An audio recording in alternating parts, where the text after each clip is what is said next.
All right, we are calling our meeting to order.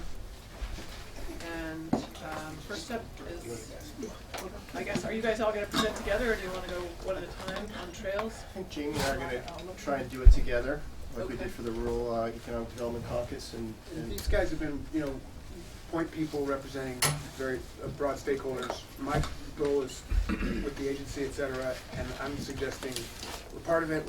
These guys, for time's sake, get right to them. I'm here. I can share our take if you wish, but that'd be my suggestion. Great, That works. welcome. okay. Thank you.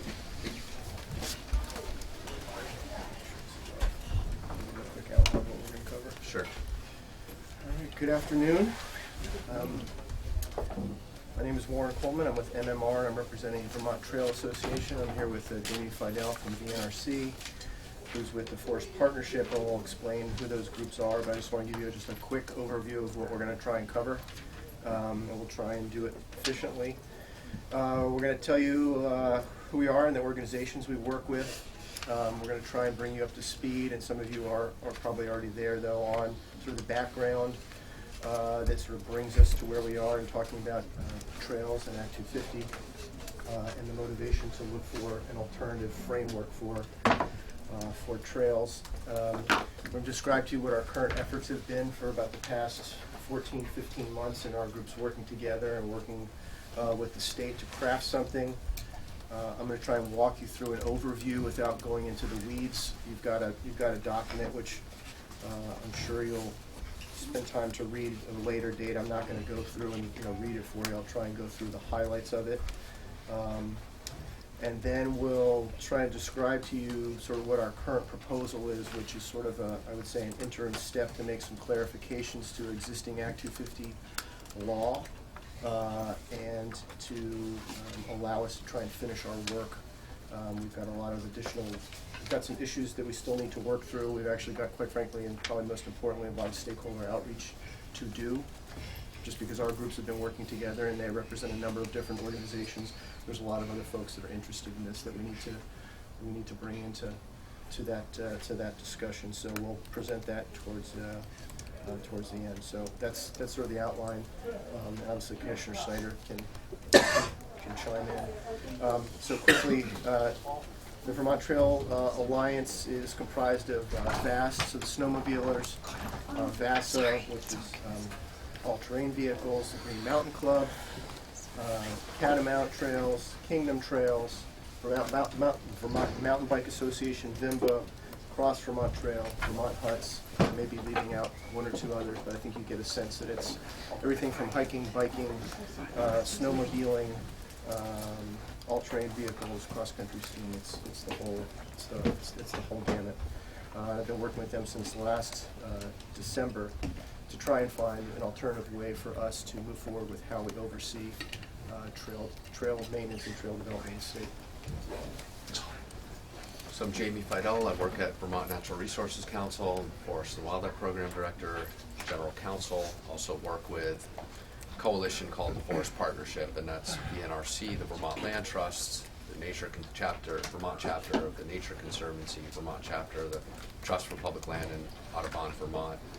And Forest Partnership has been engaged in this discussion for a couple of years now in the legislature. There was a couple years ago, there were some suggested changes that would have addressed or changed trail policy under Act 250.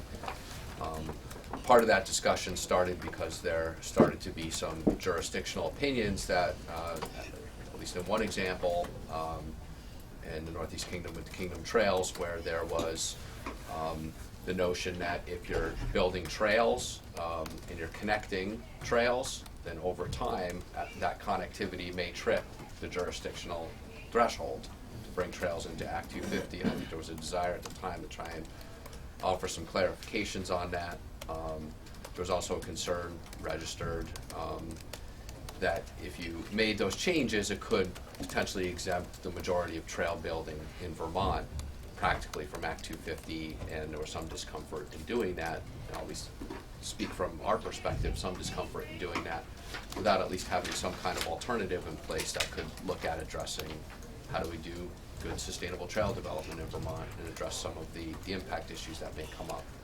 And so that really kick-started this whole process, which I think many of you are aware of because there's been legislation to support this ongoing effort, or at least a letter from this committee to support this ongoing work. And we've been working now, as Warren said, for about 1.5 years together, working with the administration and all of our groups to try and develop what would that alternative review program to Act 250 look like, what would be all the components. And so we're now here today to share with you the progress we've made and outline some of the outstanding issues, and then also, as Warren said, share with you some ideas we have that could go into legislation right now to offer some clarity in the interim while we're working on this larger program. All right. Stop us if you have questions. So what I'm going to do is I'm going to use the document up here, but again, I'm not going to read from it. I've just, for my own purposes, highlighted the particular pieces that I want to point you to. So when you can obviously read it in full on your own time when it's convenient. A couple sort of overarching things that I want to mention and make sure they're front and center and everyone's thinking about this is the vast majority of these trail networks are built upon and function because of the generosity of private landowners. We do obviously have trails and trail networks and pieces of trails on state land and federal land, but just to focus you, what we're really talking about here is the vast majority of these trail networks that are built on private landowners who allow that to happen without any compensation, really nothing of particular direct value to them, except knowing that they're contributing to the local economy and they're contributing to people's ability to recreate and do what we like to do in Vermont, which is get outside as much as we humanly can. So we're trying to, part of the overarching goal here is trying to provide clarity, both you'll see when we talk about some of the Act 250 changes that we're going to suggest, and in drafting this, we want to be clear that we're trying to make it very clear that this is, any of these responsibilities belong to the trail organizations who are the stewards of these trails. And we're trying to make it very clear that we are not trying to create any additional responsibility, liability, obligation of these landowners who are allowing people to have the trails on their networks. So I just wanted to put that out there up front. So the first page you'll see is basically a number of shared principles. These are just overarching principles that I think we all probably know, but I'll just touch on a few about how valuable the trail networks are to Vermont's economy, and the need to maintain them and then improve them to support the use and enjoyment of Vermont's outdoors, serve our resources. That's actually taken right from, well, I should move back up actually real quick. There is a section already in statute that some of you may or may not be familiar with that I think was passed in 1993 that created a system of Vermont trails and also created the Vermont Trails and Greenways Council. So in '93 there was a recognition of the importance of trails to Vermont for recreational purpose, for transportation purposes, for the value it brings to the economy, and it authorized the Agency of Natural Resources to do various things to help foster the outgrowth of that trail network. So there is something that's there on the books, and ultimately what we're trying to do is to build upon that. And I'll get back to that in a minute. But just so you know, this isn't the idea of a Vermont trail system, and the importance of trails is not a new concept. It's something that we looked at in 1993, but it's something I think we're trying to revisit and revitalize at the Agency of Natural Resources. So I touched on the second point. I touched on the generosity of landowners and trying to design a process that's sort of commensurate with the scale of what the trails are all about and how they're being and what their potential impact is and their benefits. The other thing is we're trying to shift sort of the way we sort of think about this, right? We think of we've all been talking about Act 250 for weeks in here, and that's obviously a very robust regulatory program. We're trying to create a different type of program, something that is more based on education, technical assistance, outreach, and ultimately a set of best management practices that guide, that tell people up front they're going to be part of the Vermont trail system and the trail community, how you do things right, how you build things, how you maintain them, how to the greatest extent possible you address all the issues that we need to be addressed, whether they're, as the chair and I have talked about before, parking and poop. Making sure those things are there. We sort of forget about those. Wildlife impacts, soil erosion, just sort of the myriad of issues that come along with building an outdoor recreation resource and knowing that we need to deal with people. And when we have use of those trails by people. So you'll see the fourth point is we really want to focus on making sure there's educational, technical assistance, and support resources for these trail groups and organizations of all sizes. You've got large organizations that are very sophisticated. You've also got town planning commissions that want to build trails in their town forest. So you've got a very wide array of expertise, a skill level. And we want to make sure that everybody can take advantage of doing the right thing through education, technical assistance, and support under this new program. Make sure everyone's got the right tools. So those are some of the overarching things. I won't read through all of them, but those are some of the general principles that we have been thinking about as we go into this. This is what I was referring to earlier in 1993. Title 10, Chapter 20, we created the Vermont Trails and Greenways Council, which is an advisory council to Commissioner Snyder, and maybe he can touch on that later and explain what that is and why there's opportunities to enhance how that works. So here are sort of our three key areas that we're trying to focus on. One is, and again, maybe Commissioner Snyder can touch on this a little later, is we're trying to enhance what it means to be part of the Vermont Trail System. We want to try and build something that being part of the Vermont Trail System has meaning, has obligations, has benefits for being part of that, in order ultimately to fulfill the goal that we set out in '93, which is to build a robust trail network for the economy of the state, for recreational purposes, for transportation purposes.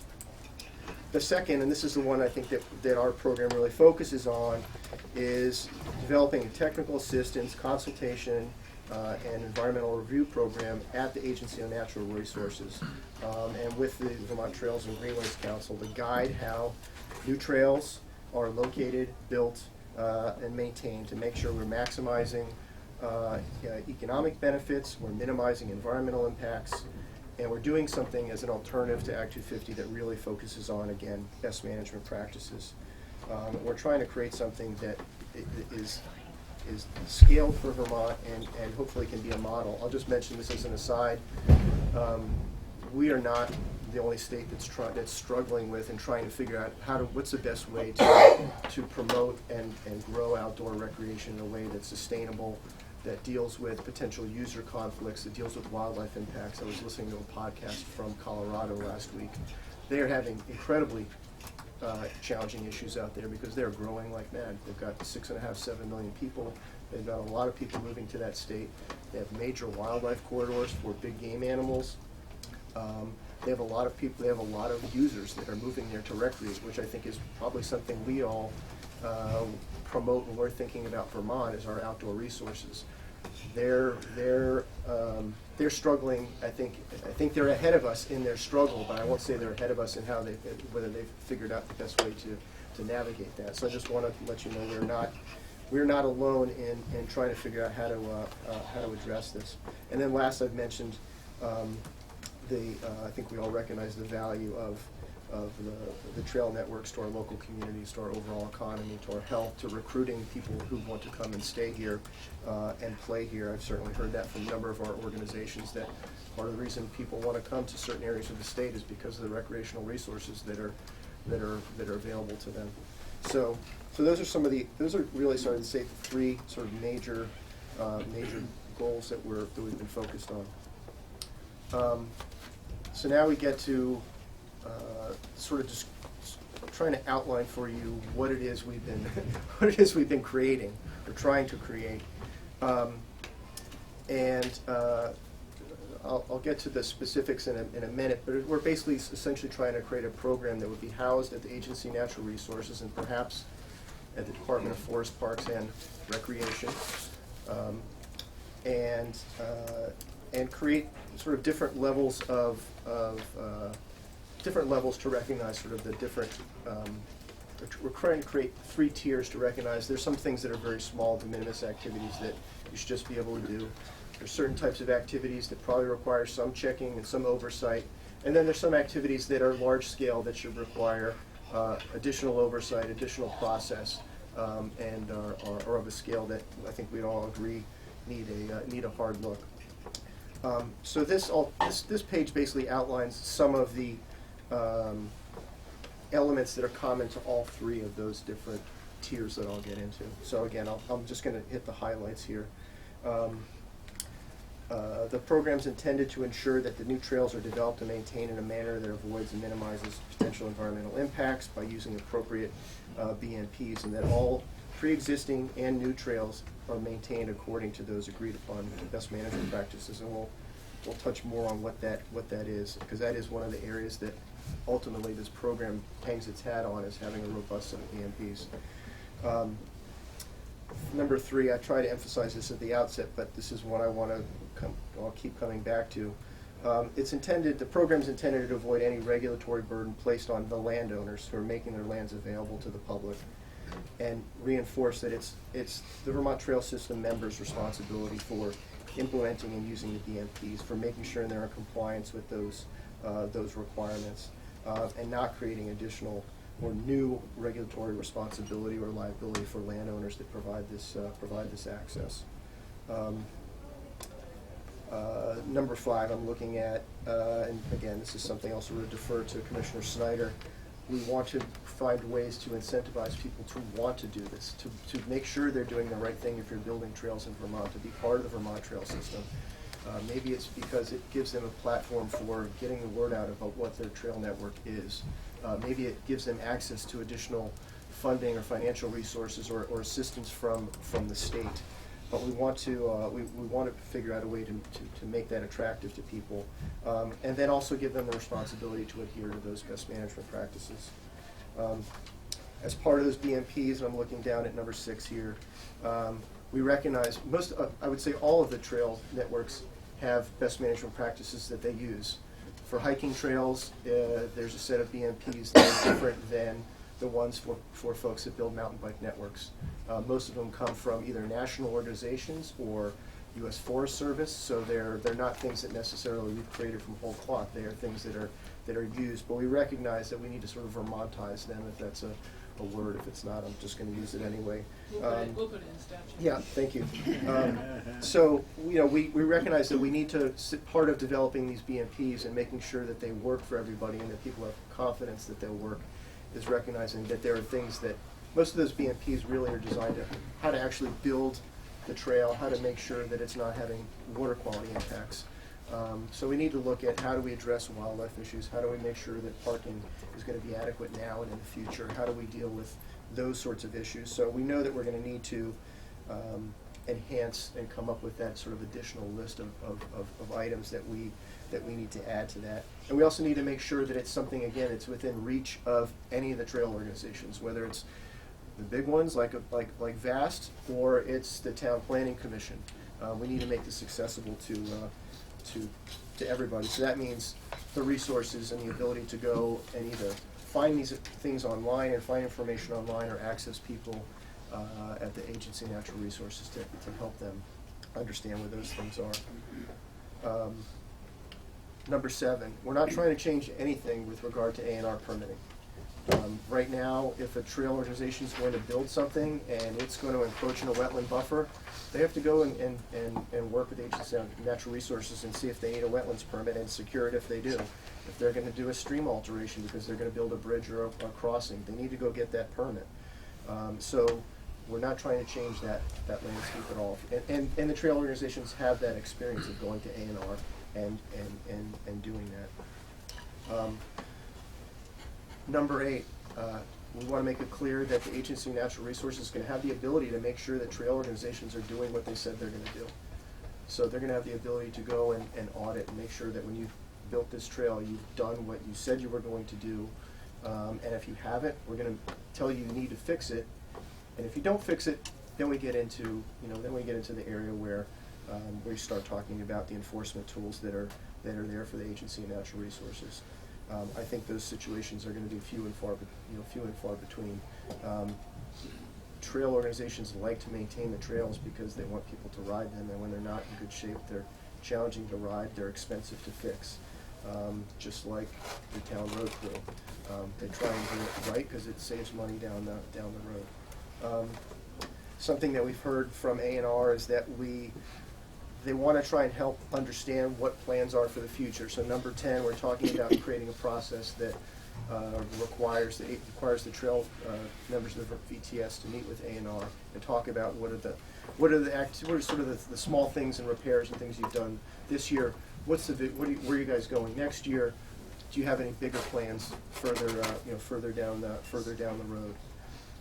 Another thing we've heard this from Chairwoman Snelling, making sure that folks have accurate maps. Where are the trails? Where have new things been built? It serves for A&R's purposes for knowing where we're building, where we're doing work, and quite frankly, also would be important for telling the public where those resources are available to them to ride. So those are sort of the overarching principles that doesn't matter what category of the program we're talking about. Those are things that flow across all of those aspects. Now I'm just going to quickly touch on these 3 tiers, at least the way we've conceived them. It'll be clear there's some additional work we need to do, and yes. Well, I'm thinking this is the spot to ask a question. Please. I was on a Chittenden County wide trails thing 100 years ago, and one of the things we wanted to make certain happen with each town's, back when we called them greenways, was that each town's greenway connected at the border, and I would think that would be a policy statement. Yeah, I think if you look, again, I didn't read them all. Okay. If you look at 13, that's what we're trying to get at, that we're evaluating joint use of trails whenever practical and avoiding redundancies and trying to enhance connectivity. So if you can build a trail that's going to serve more than one purpose rather than building multiple trails to serve different purposes that are going to be in the same location, trying to not have redundancies and trying to make sure that things connect. Yeah, good. So I agree with that. So I'll quickly run through these tiers. So we're envisioning sort of a de minimis set of activities or projects that are, again, the best management practices are sort of the overarching theme for all of these. So these would include things like routine maintenance and repair, right? These are the kind of things that if a trail group needs to go out and do that, they need to do it quick, and they want to do it quick. We've been talking about, the use of existing state or town roads, areas where a trail organization has to make upgrades to a section of trail because maybe it's an older section of trail, maybe we've got washouts or something. We want them to do that work. Trail relocations of a short length. There's situations where beavers decide they're going to build a pond, and the smartest thing to do is to relocate that section of trail rather than disturb that situation. Another very common situation is VAST has a farmer that says, you know what, you've been going through this section, that's fine, but I'm going to be doing work or planting there, and so I need you to move 200 feet over this way so I can have access and be able to get on this field. So those are the things that we're envisioning.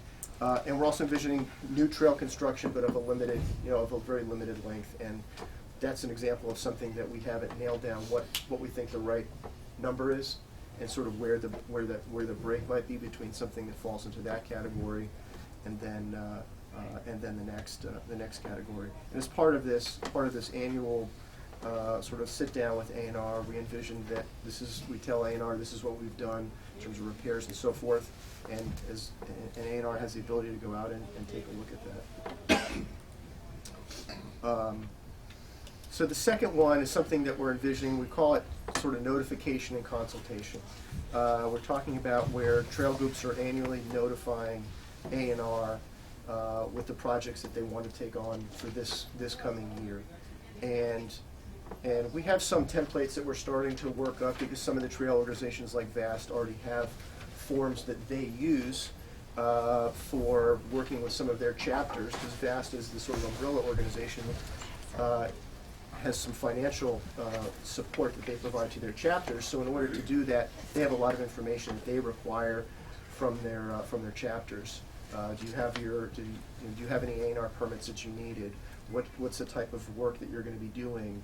When do you want to do it? Why do you want to put that section of trail in there? So we have some a template that we're starting to work up that would be helpful, I think, to build up and then provide sort of that information to A&R about the project, with an assurance that we believe that it can be built using the best management practices, and that a review has been done to make sure that we're not having the impacts on those resource areas that we, as I described earlier, are going to add into those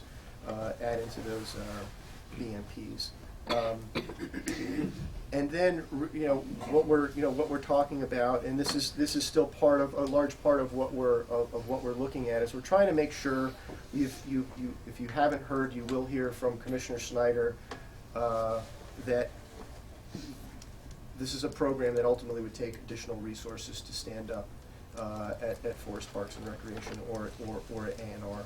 So there's a number of things we're trying to balance to try and figure out what A&R's role in this process is. The more that we can develop and the more specificity we can put into the best management practices and sort of front load the process, then maybe it minimizes the amount of sort of upfront oversight and review that A&R has to undertake. We're also trying to be respectful of the fact that A&R has limited resources. We're also trying to be respectful of the fact that trail organizations have small budgets. They're all on volunteer staff by and large. They need sort of predictability. They're not rolling in dough. They have very limited budgets and have a very short window to get this work done. So we're trying to balance a number of different pieces here to figure out what's the sweet spot of developing these BMPs, giving that sort of upfront guidance. I wouldn't even say guidance, it's a requirement, because ultimately you're judged on whether you're in compliance with those BMPs, with how far A&R needs to sort of delve into looking at one of these notification projects. So that's in concept what we're doing. We're trying to figure out what that sweet spot is, and I think there's a few moving pieces there. And then the last one we're calling major projects. So this actually very much looks like and sounds like what sort of the existing Act 250 threshold is for a Vermont Trail project. It's 10 acres of disturbance. What we're trying to figure out here, what we know here is this is a project of a scale that needs more input. Needs potentially more oversight. It's still going to be based on BMPs. You're still going to have to go get A&R permits if you need them for wetlands or stream crossing. And this is the kind of project that we'd want to make sure A&R has significant advanced notice of, and that the public has notice of, and people have an opportunity to have some input on what this project is going to look like.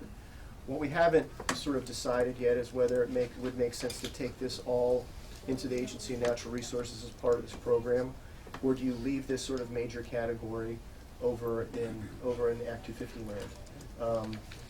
Either might work. I think we've been leaning towards pulling it all over to the Agency of Natural Resources, but again, this is one that we haven't finalized, but I think we all are in general agreement of sort of the scale of project.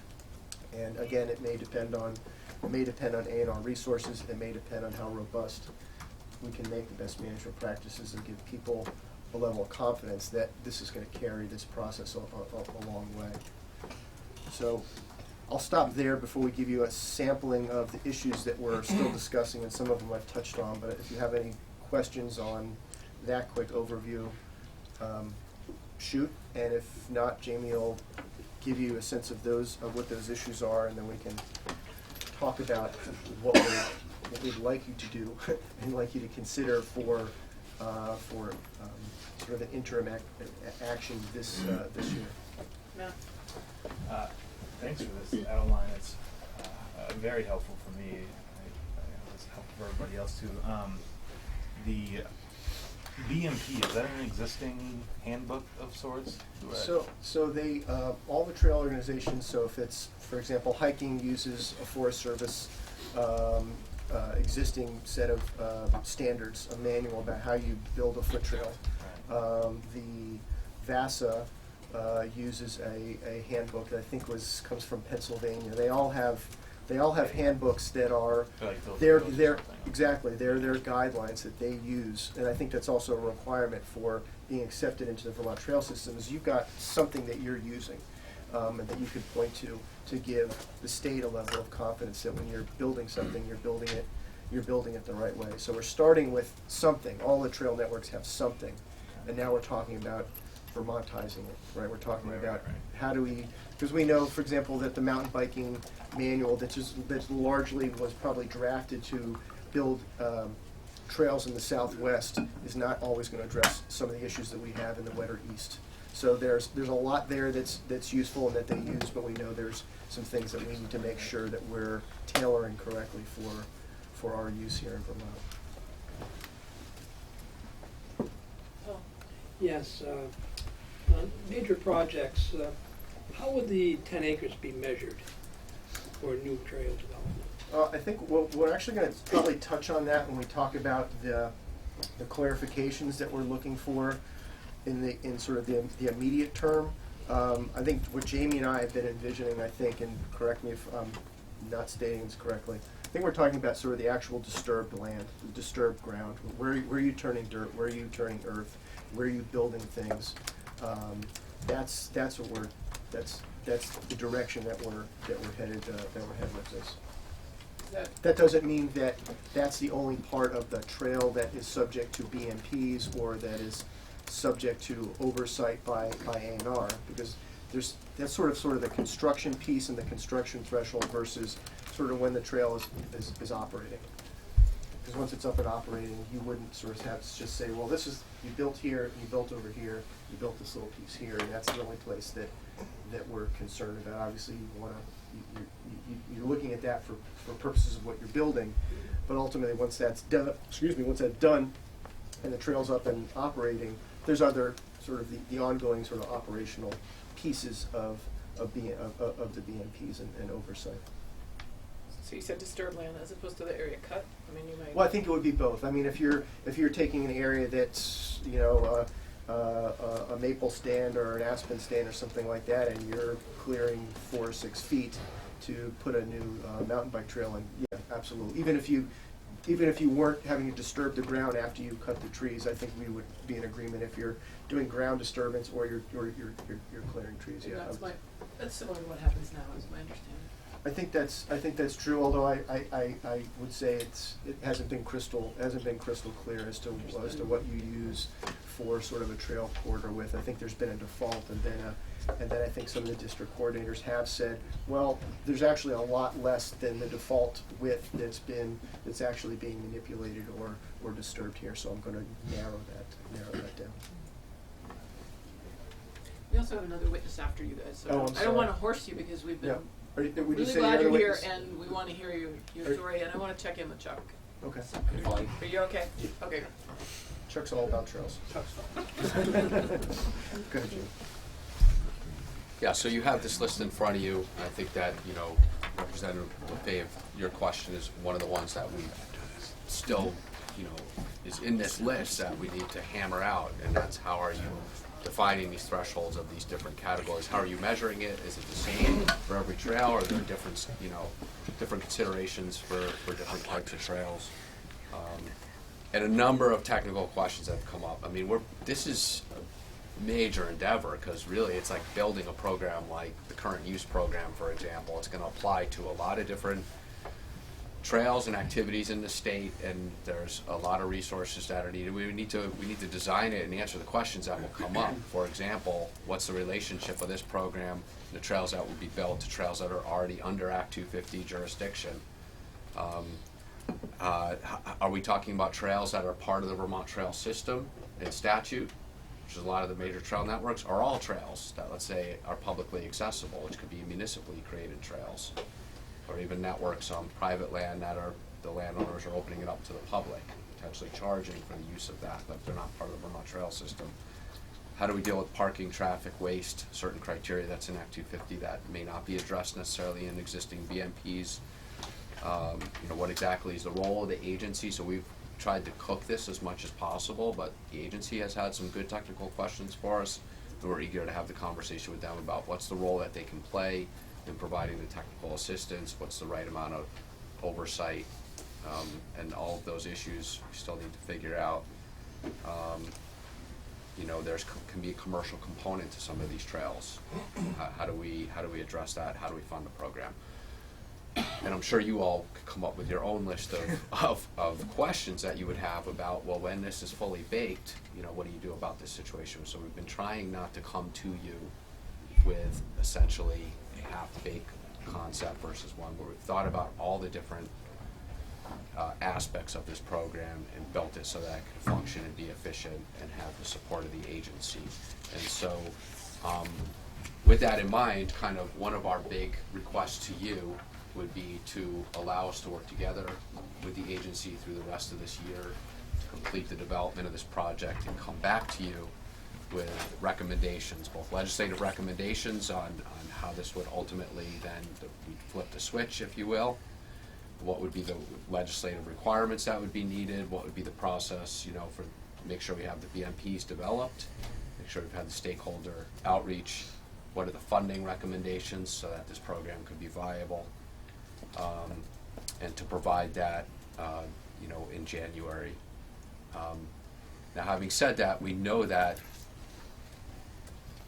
both trail organizations, legislature has been interested. Are there certain steps we can take now that would offer some clarifications on policy? And we've been working pretty hard to actually address some interim steps that can go into statute now.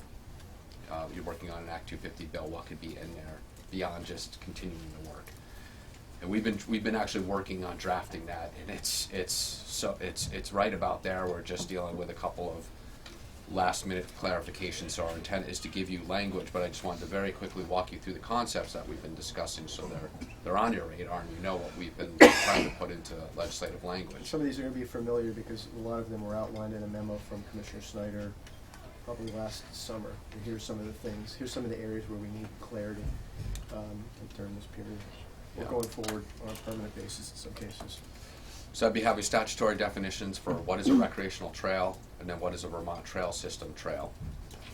And for the Vermont System trails, actually clarifying what is the jurisdictional trigger for those trails. There have been some jurisdictional opinions that equate essentially, because these trails provide basically are for a public purpose, they've equated it to the state purpose definition that's in Act 250, which is 10 acres or more of disturbance, versus being commercial, for example. We've been working on actually putting into statute that clarification that if you're part of the Vermont Trail System, then you're a state purpose, which means 10 acres or more of disturbance would then trigger Act 250.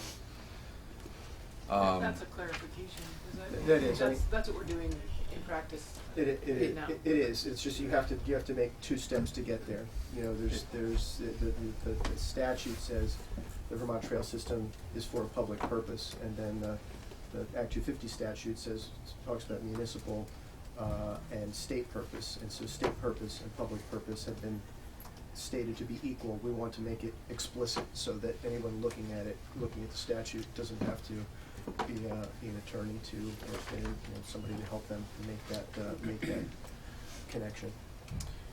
So as we were discussing a little bit before, how do you then kind of measure the involved land or the disturbed disturbed land, that's part of the calculation, and so we're working on legislative language that would clarify that, talk about clearing, vegetative clearing, ground disturbance, those sorts of things, and we're working on fine tuning that language for then both the trails and the associated aspects of the infrastructure for the operation that would go into that state purpose or 10-acre or more disturbance threshold. We've also, Wait, yes. You've left this handout. He has. I have, and so instead of, because we're so close to having the legislative language, How close? We should have probably gotten a draft while we're sitting here from This week? from Matt Chapman. I mean, we've been trying to get it for today, but when you have two lawyers draft something and say, oh, we think it's good, and then you share it with 3 attorneys, and they raise 10 questions, and so it's, Like our process. it's very much like that. So But your notes are not, you didn't submit them. I'm basically going off of the introduction of for each piece of then drafted legislation that we will be providing you this week. Carol?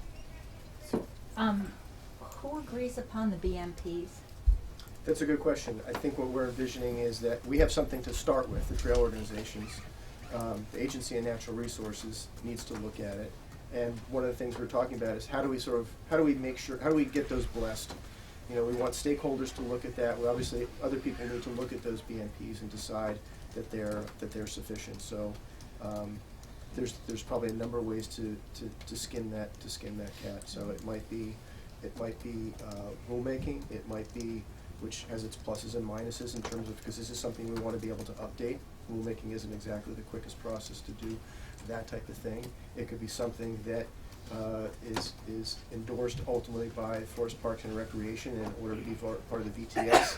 You have to use the most current version of the BMPs that they have authorized. So we haven't landed on exactly that, but we know that it's not just going to be whatever Jamey and I say they are. It's going to have to be with the input of the Agency of Natural Resources and other stakeholders and yourselves.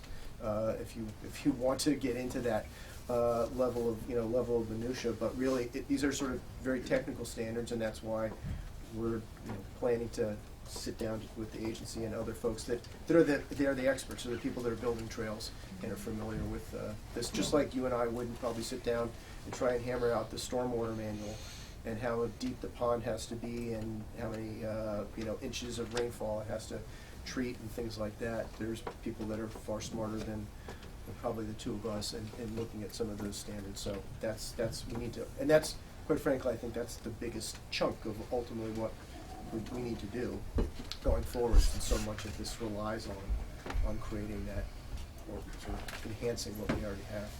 Because it just seems to me there's a lot of discretion in the hands of ANR in this proposal. Well, we're trying to, that's a fair point, and one of the things that I will say from the Trail Network perspective, and I think Jamey's group shares this, is we're not trying to recreate a large, complicated program, because to some degree we're trying to create something that is easy for, as I said, a range of different trail organizations to use, whether it's a very sophisticated organization down to the Conservation Commission. So we want to make it user friendly and accessible. So Who's the we? I think all of us sharing it, whether it's the trail organizations, the Forest Partnership Group. I don't think ANR wants to make things more complicated for people to properly build trails. So we're trying to create as much certainty for everybody, so that if somebody wants to build a trail, they have a pretty darn good idea of what's going to be required of them, and they don't need to go out and hire me to help them navigate what the BMPs say. So if I could just take a couple minutes, I'm just going to wrap up essentially at the high level what we're drafting, just so you're aware of it, so that when we bring you the language, it seems to make sense to you, or we're on the right path here. There's been a request and a need to deal with an interim basis. What do you do about this issue of if you're building a trail and you happen to be connecting to an existing network? Does that mean then you triggered the entire network and it's under Act 250?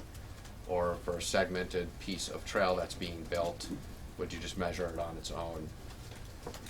we've discussed this, I know from the Forest Partnerships perspective, we don't think that it makes sense for that to be a long-term durable policy, and we all walk away and say we figured this out, but for the time being, we feel like if our efforts are on trying to build this program and to make it work, that's where we should be putting our efforts. So to clarify for the time being that and this would sunset, after about 18 months, but that you would clarify in statute that if you wouldn't consider the existing trails that are on the ground, you would just look at that segment that's being built and see if that triggers review.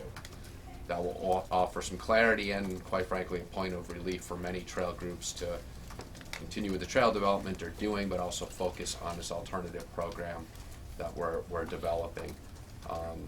But I think the shared intent among the agency and the groups is that this sunsets because it's meant to only be an interim policy, not a long-term policy. And just real quickly on that, the uncertainty is if I'm going to build 2 or 3 miles of trail and I'm connecting to some other trail system, which in most cases we would hope we want to connect trails to other pieces, other trail infrastructure, that does all the trail that was built before that I'm connecting to, does that somehow get added to now what I'm going to build? So that's where to try and distill it, that's where the confusion lies. So, and that's where that's part of the uncertainty is. So, and quite frankly, why Act 250 might not be the right tool for overseeing trails. So we're trying to park that uncertainty over here for a period of time so that people can focus on developing this new program. Okay. The other practice that's pretty well established in Natural Resources Board Rule 71 now, but we think would be helpful to put into statute, is that once jurisdiction applies over a trail, if you're a landowner that's allowed that trail on your property, Act 250 jurisdiction doesn't apply to your entire property. It's clarified that Act 250 jurisdiction is narrowed to the trail corridor itself or the related infrastructure that serves the trail. So as a landowner, you can feel confident that your entire parcel is not coming under Act 250 because through your own generosity, you're allowing the trail on your property for the public to use. We feel it'd be helpful to put into statute and to make just a couple clarifications on that point. And then essentially, then the other part of this is just, what's a legislative directive for the agency and for our organizations to continue hammering out the final details of this and to bring it back to you if you agree that that's the right approach for us to try and take this 18 months of investment and bring it across the finish line. 18. Yeah. Is that all? Yeah. For me, it's only been 14, so I'll feel free. Carrie. Just the quickest of answers. Carrie. Oh, sorry, I thought you she's said Carol. It's okay. We also have the private landowners have been generous in providing parking as well to help residents and visitors alike access those trails on private property. Are those parking areas, they're used for other purposes, might be used for their own business, it might be used for or just available. And that's, in my mind, another element of that private landowner generosity in supporting our trail network. And I'd hope that when we think about this process, we acknowledge that because without that parking, Sure. that's a critical part of being able to offer these for folks to use. Mm-hmm. Yep. Great. My quickest question Yep. is, are these permanent easements or permanent things? And if so, to the extent they might be, whatever, can people get, could they benefit from some kind of tax deduction or tax incentive to have trails on their own? I think Jamey may have a different answer, but because he deals with some of the land trust organizations, which obviously are working more frequently with easements. Most of the trail organizations, it's a landowner agreement that they're not getting compensated for.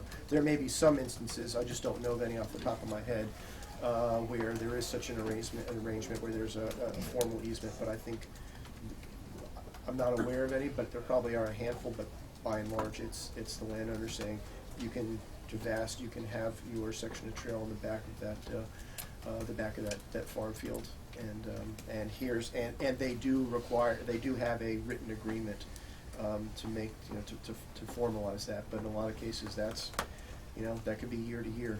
it's something, and so maintaining the landowner relationships, the trail organizations and those landowner relationships is absolutely critical. Without them, this doesn't work. Thank you. You're welcome. Great, thanks. Great. Is that, that's the last one? That's what we had. Awesome. Thanks, you guys. I know you worked really hard on this. Thank you. Looking forward to language. Sorry it took us You a bet. while to get in front of you, but It's terrific, great.